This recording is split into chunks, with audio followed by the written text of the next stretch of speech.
Marseille qui est à la une de France Foot, apparaître demain dans vos kiosques.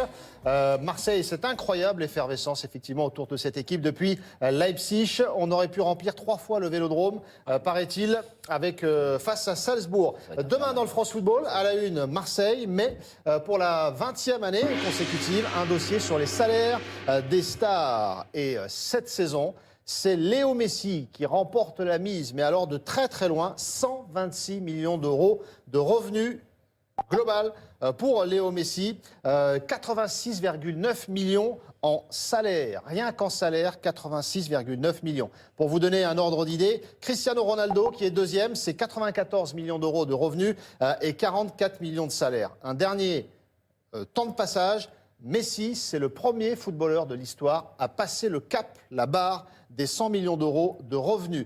Cette question qu'on vous pose à l'occasion de ce dossier dans France Football demain, ces chiffres faramineux pour Messi, est-ce que c'est normal ou dangereux pour le football? Non, je voulais dire, c'est pas étonnant que la Catalogne ait demandé sa séparation pour pouvoir prendre les impôts.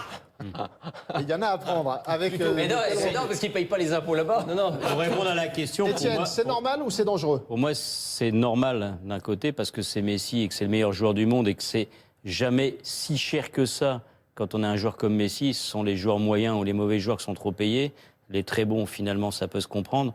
En revanche, c'est aussi dangereux parce qu'il y a une bulle spéculative absolument incroyable. Ce dont on parle là aujourd'hui, on a l'impression, ok, il gagne très bien sa vie, mais là, c'est des sommes qui sont phénoménale. Je veux dire, c'est une inflation, mais même plus galopante, mais on est pétaradante. Fois 10, fois 15 exactement, sur les 10 sur dernières très années. peu de temps, Donc on pense toujours que ça peut aller plus loin. C'est vrai, le foot nous le prouve depuis très longtemps. Ça peut aussi finir par exploser. Il y a ce risque-là aussi. J'ajoute, par rapport à ce que dit Étienne, le problème, c'est que l'argent dans le foot n'est pas toujours propre. Et l'argent des transferts de Messi a parfois valsé dans des paradis fiscaux, a parfois valsé. C'est-à-dire que là, on parle de délinquance financière. Il a été condamné pour ça. Et mécaniquement, plus l'argent brassé est important, plus vous avez d'argent qui finissent dans des paradis fiscaux. Donc, y ajouter les suivants, d'ailleurs, Ronaldo et Neymar exactement. quand il est arrivé au Barça. Et l'argent des paradis fiscaux, il faut quand même comprendre ce que ça veut dire. Il sert au blanchiment, ce que je veux dire, c'est qu'il y a quelque chose de dangereux dessous, indépendamment de la valeur du mec. La valeur du mec, si elle est... Étienne a raison, qui peut contester le fait que Messi doit être... Mais attention, cet argent, déjà, il n'arrive pas que dans sa poche, il arrive dans la poche d'intermédiaires, on passe par les îles Vierges britanniques... On est en salaire, là. C'est les revenus parce que, de Léo Messi. C'est pas des transferts. Mais non, Étienne, 49 millions de salaires, c'est des salaires. C'est comme si Paris Saint-Germain donnait 49 millions à Neymar. C'est des salaires. Non, mais peu importe. Allez, on va dire 80. Dans les salaires, dans la rémunération. Non, mais dans la rémunération des salaires, c'est pas tout. C'est pas son salaire. Alors on parle. Alors là, on dit n'importe quoi. On avance des chiffres. On dit n'importe quoi. Et on peut pas. On dit 126. Voilà, 86 millions neufs de salaires. Voilà. Donc les salaires, tu payes des impôts en Espagne, que tu le veuilles ou pas. Il n'y a pas de deal vierge ou pas deal vierge. Donc moi, je préfère éviter de dire des bêtises quand je connais pas les contrats. Parce qu'annoncer des chiffres comme ça et dire que les gens, ils blanchissent de l'argent, ils font des machins, ils font des trucs, je suis désolé, mais je marche pas. Voilà. Non, je marche pas. Parce que c'est trop grave. C'est trop grave. Moi, je marche pas. Il a été condamné. Non, mais il a été condamné. Alors il est condamné à vie. Tous les ans, il est condamné. On va pas. Il est condamné. On sépare. Les transferts d'un côté, les salaires, ils payent des impôts. Salaires garde, et la prime à la signature. Là, c'est plus. Voilà, la prime à la signature, ça s'appelle du salaire. On est sur des niveaux de revenus. Grégory, la prime à la signature, ça s'appelle du salaire. On a fait la mise à plat nécessaire. Quand on est à 87 millions d'euros de salaire, est-ce que c'est normal ou dangereux pour le football, cette inflation absolument démesurée? Il a braqué personne, le mec, hein. Non, ça veut dire que Barcelone les trouve quelque part. Ben voilà. Bon, plus les charges. Il y a aussi des charges en Espagne. Je suppose qu'ils ont une sécu comme nous. Alors les charges, c'est 20%. Non, c'est 40% pour l'employeur. C'est forcément dangereux pour celui qui aime le foot, parce que celui qui aime le foot, l'argent qui va à Messi et à tous les autres, il faut bien le trouver quelque part. Il ne vient pas de nulle part. Donc l'argent, c'est quoi? L'argent du football, c'est les droits de télévision. Donc ça veut dire que les gens qui veulent regarder les matchs à la télévision, ils vont payer de plus en plus cher et de plus en plus cher pour voir les matchs. C'est aussi au stade. Ça a été le phénomène anglais. On a bien vu comment ça s'est passé dans les clubs anglais, qui était le championnat qui ramassait le plus d'argent. Les prix des places au stade, ça a liquidé complètement toutes les classes populaires. Et aujourd'hui, il n'y a plus de prolos dans les stades anglais. Hervé. Oui, alors il y a un truc qui me gêne dans le raisonnement de dire, effectivement, il rapporte de l'argent, donc il est payé. Mais à un moment, il faut quand même qu'on se rende compte on parle quand même de 86 millions d'euros par an. C'est-à-dire qu'on peut vivre avec un peu moins. C'est-à-dire que non, c'est pas normal. C'est pas normal de gagner autant d'argent en jouant au football. Ça, c'est une évidence.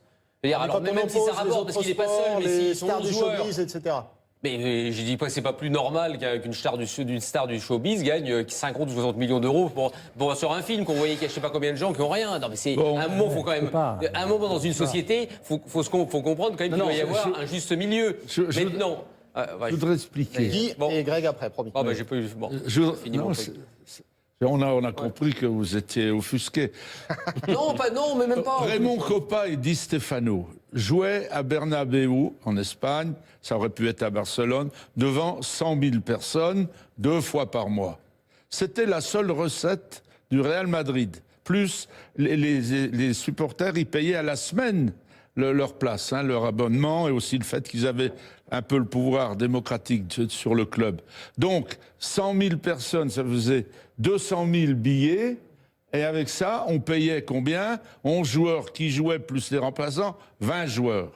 Aujourd'hui, dans le même stade, qui a d'ailleurs peut-être 10 000 ou 20 000 spectateurs de moins parce qu'on les a assis, le même nombre de joueurs jouent, et il y a 2 milliards de téléspectateurs, et qui payent sous une forme ou sous une autre, soit la publicité, soit les abonnements, etc. Ils payent tous. Si vous avez 2 milliards de clients, et alors, il faut quand même que les gars qui jouent, et surtout pour lesquels on regarde et pour lesquels on paye, ils en aient un peu. Alors, c'est le problème mathématique, on arrive à des chiffres pareils. Et encore heureusement qu'il y a des euros. Ils n'en ont pas qu'un peu. Si c'était un franc, on en serait au milliard. Greg, j'avais promis la parole. Je tenais juste à dire, le salaire de Messi, il est payé de 2 façons. Il y a son salaire de football pour son travail, et il y a des droits à l'image. Ces droits à l'image sont payés dans des paradis fiscaux. C'est terminé. Non mais c'est pas la même chose, Grégory. Dans son salaire, il y a les droits à l'image. C'est pas la même chose que tu racontes. Les droits à l'image font partie. T'as l'équipementier qui paye. J'allais y venir là-dessus. Il faut bien. Les salaires, c'est les salaires. Mais ça passe par le Barça, l'équipementier. Non, il a un contrat. Il peut avoir un contrat individuel où il a vendu. Mais tu sais bien comment ça se passe.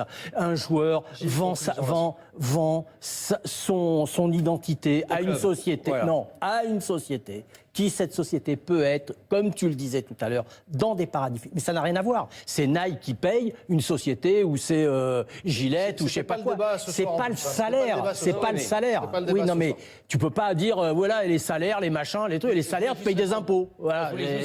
Comme toi, comme nous, on paye tous des impôts. Je voulais juste répondre sur une chose. Non, mais je suis pas choqué du tout par le salaire. C'est pas du tout ça. On me dit, est-ce que c'est une normale? Mais je suis pas choqué en soi, parce que je connais le monde du football, et puis la morale dans le football, c'est quand même pas le premier truc qu'on mettra en avant. Donc ça me choque pas. Non. Le classement complet, vous le découvrez demain dans France Football. Le premier français, c'est Antoine Griezmann, à 26 millions d'euros de revenus. Le pauvre. On va parler de l'équipe de France encore. On a évoqué Benjamin Mendy tout à l'heure. Le cas Pogba à présent. On va parler un petit peu tactique. Les amis, Paul Pogba qui était invité du Canal Football Club hier chez nos amis de Canal+, avec cette déclaration tactique sur son meilleur poste, là où il préfère jouer Paul Pogba. Franchement, il dit c'est dans un milieu à 3 avec 2 numéros 8 et un numéro 6. Jouer devant, ce serait le poste idéal pour moi. Est-ce que Didier Deschamps doit écouter Paul Pogba Évidemment pour le mettre à son meilleur poste? On imagine, on imagine, on espère que Deschamps, il n'attend pas que ce soit Pogba qui lui dise où est-ce qu'il doit jouer sur le terrain. D'abord, Pogba, il a joué à droite, à gauche du milieu de terrain. Il a joué aussi à 2 devant la défense. Et on espère que la culture aujourd'hui tactique de Pogba peut lui permettre de jouer aux différents postes du milieu de terrain. C'est pas une sentinelle, Pogba. Enfin, pour le reste, il est quand même capable de tout faire, jouer à droite, à gauche, et jouer sur un milieu à 2 ou sur un milieu à 3. Et en plus, il faut bien savoir comment il l'a dit. Moi, je l'ai entendu. Il n'y a pas de revendication. Aucune. Au contraire, il a dit c'est des gens qui décident, et puis on l'a poussé, c'est normal. Le journaliste pousse dans ses derniers retranchements. Et lui dit, moi, je préfère jouer à ce moment-là, à droite, à gauche. On lui dit, mais plutôt à gauche. Il dit, à droite, à gauche, les 2 postes me conviennent. Donc, il a surtout, il n'a rien revendiqué du tout. Mais Guy, n'enlevez pas l'hypothèse où Didier Deschamps serait de son avis. Ah bien sûr. Mais tout oui, à fait. mais oui. Ben heureusement que ça tombe bien. C'est la même chose que ce que je pense. Moi, je pense que il n'est pas de son avis. Je suis désolé, Guy. Il n'est pas de son avis. Griezmann veut jouer derrière un attaquant. Quand on joue derrière un attaquant avec Griezmann, on joue en 4-2-3-1. Donc on joue pas dans un milieu à 3. Oui, mais est-ce que tu es certain que Deschamps ne jouera pas avec un milieu à 3 en Coupe du Monde? Attends, ça c'est un. Jusqu'à maintenant, il a joué comment? Griezmann lui a dit, je veux jouer derrière un attaquant. Il a joué dans un 4-2-3-1. J'ai toujours dit, moi, et qu'est-ce que j'ai toujours dit? J'ai dit, je préfère jouer dans un 4-3-3 avec N'Golo Kanté, Pogba et Matuidi ou Tolisso. Moi aussi, je préfère jouer. Deschamps, il a quand même les deux systèmes. Hein, donc, il a le 4-2-3-1, il a le 4-3-3. Donc, on espère, ou alors Pogba s'exclut lui-même de l'équipe de France. Ou alors il joue pas. On joue en 4-2-3 parce que c'est vrai que pour le coup, c'est pas son meilleur poste. En tout cas, c'est pour ça qu'il le dit très honnêtement. Mais même si c'est pas son meilleur poste, il a fait des très bons matchs à 2 devant la défense. Et après, vous savez, l'important, c'est que collectivement, vous soyez meilleur que la somme individuelle des joueurs. Tout simplement. Deschamps, en conférence de presse, Deschamps a déjà expliqué qu'il aimait qu'il aimait bien, pas mieux, parce qu'avec Pogba, tout est toujours, mais qu'il aimait bien Pogba dans le 4-2-3-1 en demi-défensif. Parce qu'il expliquait qu'il simplifiait son jeu. Il y avait moins de fanfrelouches, il prenait moins de risques, il était plus sobre. Donc ça, c'est un peu le discours qui nous a tenus pendant l'Euro, qui le servait aussi. Mais effectivement, on a l'impression que Pogba fait un peu plus gaffe et un peu plus tenu quand il a un coup derrière, ce qui contredit ce que Pogba est en train de dire. Après, ce que fera Deschamps en Coupe du Monde, si quelqu'un le sait... Hop, la petite musique. Courte pause à suivre. Restez bien avec nous. Le feuilleton Neymar qui continue à nous occuper. Vous avez suivi les déclarations de Rivaldo ce week-end, qui en gros lui dit qu'il faut partir. Est-ce que Neymar ne doit pas prendre la parole et mettre fin lui-même au feuilleton?